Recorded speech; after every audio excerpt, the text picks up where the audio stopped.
ingano ebeyonakele ngizokutshela ukuthi ya ngangihamba nezimpahla zami emotweni ya ngangahlala ekhaya remember phela mina ngiqale ukusebenza noma wami esedlulile emsebenzi emhlabeni uma wami udlule ngo1999 so usho ukuthi bese ngiyisocial ikhuzayo and then ngaba expose emalini eningi engangiyihlola ngoba ngasebenza ko-Ugu district municipality kulo mzuzu uyayilawula yo ngiyayilawula mangifuna ukuyolala ekhaya kodwa yazi inye kuphela into engiyikhumbulayo nengafakazwa usisi wami uNompumelelo ukuthi ngangondla babe ngahlupheki ngomhla ka20 engangikhola ngawo ngangigcwalisa imoto ngiyobeka icro cabanga ngangifike ngithulule ngihambe impahla zami ngangiyishintshela emotweni ngiwashene dry clean so uganwa kwangilekelela kakhulu ukuthi ngibe yilo muntu enguyena ngoba kuba ngiganwanga I don't think ngabe ngiyilo muntu enguyena ngoba uganwa mawuthatha unkosikazi as much as ethatha wena uyaqala ilawule impilo yakho and unkosikazi uba nombono ongenawo wena ukuthi impilo ngifuna ime kanje kodwa ngeshwa ngesikhathi efika umacela empilweni yami ngangikade mina nginephupho lokuthi ngengiganwe umuntu oyedwa kodwa ngangingakhulumanga ngomacela ngangikhulume ngokugana manje kwakufanele ngimdayiselele lo phupho and kwangeyona into elula ukuthi ngidayise iphupho lokuthi ngengigana wena kuphela and remember ngesikhathi engigana isithembu sasiyinto embi and eyayingadumile eyayingekho na TV in fact kwakwaziwa ukuthi indoda mayithi izothatha ulanywe kusho ukuthi ayikufuni so kwakufanele ngiprove ukuthi umacele ngiyamthanda ingakho ke namanje ngisame lapho khona ukuzila ukuthi okay ngabe nisuke actor nilandela iscript noma lento eniyenzayo impilweni yangempela i-reality show ayiscript okusho ukuthi into esiyikhulumayo ayibhaliwe phansi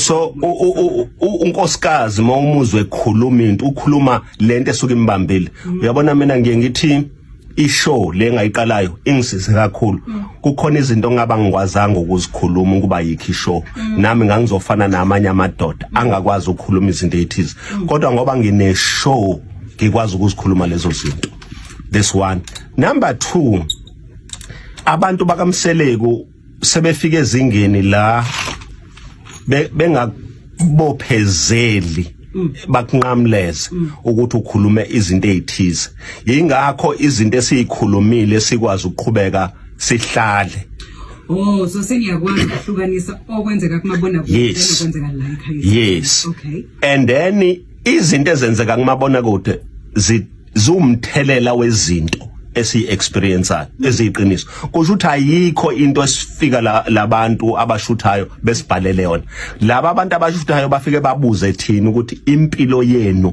ime kanjani bese siyabatshela bese bethi okay mangabe impilo yenu ime kanje sizoxoxa leyo mpilo njengoba injalo uyabona akukho abasibhalela kona nalokho kusho umuntu abamtsheli umuntu usho exactly indlela afila ngayo Akesikhonyamathi khona yini ingoma yakho yesibili oyithandayo ya eculwa unto encane usifaka hayi no ngithi unto encane phela ngithi ngikaniwe so ngithi kubona bonke abantu bebaningi kangaka abafazi bakhetha mina hayi madoda nani niyoze ningikhetha ukuthi uzoba yini so ke ngangimxoxeleke kena ngithi hayi ngizoba usomabhizinisi kodwa ngangikhuluma enye into futhi lapho ngithi hayi ngizowandisa umuzi wakho bemkhulu bese yahleka uGogflow athi wazini ngokwandiswa komuzi wena ngikhuluma bese yangikhosha so most of the things ozibonayo ngizona noma ngizenza i-coaching engayithola kuyena yeah so ibinjani impilo siyazi ukuthi ubaba uMseleku unama waziwa njengensizwa nje inkosikazi maningi mewufa maningi hayi mina nginomkhulu bami ekuthiwa bena 27 sizwa kushiwo sikaze sibone kusho ukuthi angafika indawo safika so sanu ukuyiqiniso nje yeah now ngifuna ngibuza ukuthi ibinjani impilo ngaphambi kokuthi ugane? Impilo yami beyingahlelekile nje kakhulu. Okay, ngesathi ngisuka lapha emsakazweni ngiya back ekhaya. Mhlawumbe ke siqale sibuyele kuleyo umsakazo ngaphambi kokuthi kodwa ubambe lo mbuzo engikubuze wona. Okay. Ufika kanjani emsakazweni uzokwenzani? And sithola kona ukuthi usebenzela kuwo lo msakazo current affairs. Ngisebenze kwiDurban Youth Radio ngesikhathi ngifunda lapha eUniversity of Natal. So ngangine gugu elikhulu lokufunda indaba kanti ubaba uMtholephi Mthimkhulu uzongilalela angiswe. So one day wangifonela wathi kunesikhala la okhozini somuntu uzofanele azosebenza ngaphakathi bamfundise ukusaka. No ngangayenza journalism kodwa lapha angazi noma sakhona eDurban Youth Radio lapha. So noma wenza ziphi izifundo kodwa uma ukhipha isithukuthezi ugcina ungena khona. So kwenzeka leyo nto ngifika la emsakazweni nje ngitholwe lapha. Yes, station somphakathi ngazongena lana ngenhlanhla ukhoze olenza omkhulu umnikelo ngikhumbula my first news bulletin yalo khozini ngatshela bonke abantu basemzumbe ukuthi wow ngifundile indaba yo ngangiyinto enkulu yayibona into engaphezulu ekhekheni.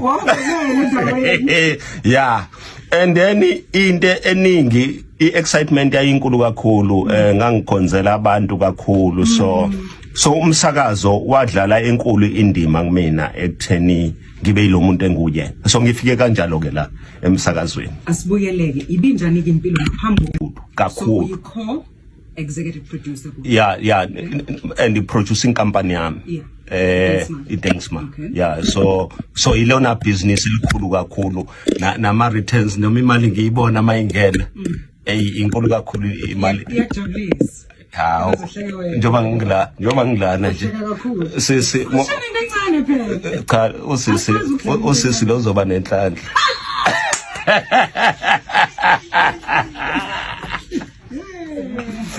Yini nje okuyona ngiyazi ukuthi ku property no business obukade uvela kulona. Yeah, la eThekwini ngiyisakhamuzi nginama property. Uma Khumalo ngelilanga wakwakhuluma wathi bebehlala noMpumelelo kwenye indawo leyo ndawo yakamseleko lebebehlala kuyo. So sikwi property bese sibe kwi transport and logistic and then bese senza i-television kusho ukuthi kukuthatha esikwenzayo because ngayibalekela ibusiness lezo sixabanisa nabantu kufanele sivuke kufanele singalali ngathi angiyifuni leyo business. Yeah, so ilawo ma business ke ukuthwala ngazi ukuthi kuphunywa kubhekwe ngalaphi futhi ke angifuni nokwenza ngoba manje kuyovele kuthiwa angidlela ezingane zami kanti ngisebenzele kanzima ukuthi izingane zibe khona. Ndikhona la kuye kwakholakala impela engathi ingathi ugogo Flow inkulu indaba. Angithi ke ngathi kunongaphezulu. Lokho engiyikho ingoba ngakhuluma naye ilonto abantu abahlulekayo. Uyazi mawumile kuNkulunkulu akangilinganisi umkhonza ukwenzela izinto ebezingacatshwa ngabantu and then abantu bagcine bengazikholwa lezo zinto. Is the same thing njoba simile kuyu Flow mina ngakhuluma naye uFlow angizange ngixoxele. So kusho ukuthi mangibona izinto zenzeka manje ngeke ngingampraise. In fact abantu ngiyabezwa bethi ngingampraise kahle abantu abekho consistent futhi banokuzisola banokuzinyeza. Manje mina nginakho ukuzinyeza. Lo muntu wakhuluma nami waphinde lo muntu wangitshela yazi mina lo wamuzi wakamseleko obonayo lapha ama yellow houses ngawaphuphe ngekho elethwe izibona ngephupho bathi lo muzi uzoba ngakho. In fact awungangoba babekulethile ukusho ukuthi kusayimbidzana uFlow waletha inyakanyaka. Now uhlelo lenu sibonela uwina indondo mhlawumbe kusitshene kancane ngaleyo ndondo ngokuna kwani ukuthi ke kwakuphatha kanjani. Hello good people, welcome back to this channel. If you are new here, please make sure you do the right thing. You press that subscribe button and hit the notification bell. Good people, please comment your thought below. Tell us what do you think after watching this video. and don't forget to like, share and subscribe. Kulongile, bye. See you on the next one.